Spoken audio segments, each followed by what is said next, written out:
Hi guys, it's Nesh Faranda here, and I'm about to give you 5 signs of why you're the one with is the one for you. Sign number 1 is dapat may nunal, the more the merrier. So kapag ka wala, please, I recommend mga 3 to 5 times daily na mag-pray ka na siya na yung para sa'yo. Ganun lang yun kasi. Ano daw? Sign number 2, dapat mahilig siyang uminom ng tubig. Like 8 glasses a day. Basta yun na yun. Kasi pag hydrated siya, hydrated din yung relationship nyo. Sign number 3, dapat marunong siya lumunok ng pride. Kaya talaga. Kasi pag marunong siya lumunok ng pride, papasok sa esophagus niya yun, tapos, bati kayo lagi. Forever and ever. Pero walang forever. For lifetime. Sign number 4, mahilig siyang kumain. Na pagkain, syempre, kayo talaga. Kung inisip nyo.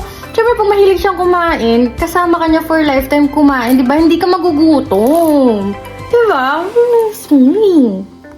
Sign number 5, ang pinaka-importanting sign sa lahat. Dapat masipag. Sa trabaho, masipag sa kung ano-ano man, basta masipag. Kung ano-ano na naman iniisip nyo.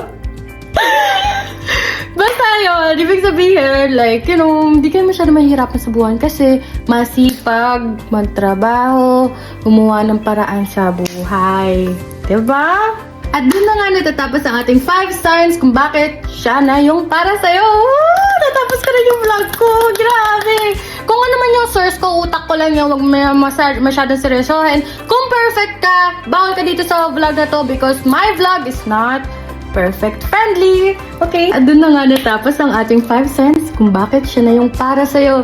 Guys, thank you! Natapos ko na yung vlog! Oh my God! Sobrang tagal ko pinag-isipan to, guys! Hindi man halata pero tagal ko pinag-isipan. Kung seryoso ba or yung katatawanan lang, I went with my authentic self na katatawanan na lang, guys! It's 2024. Let's just keep it chill.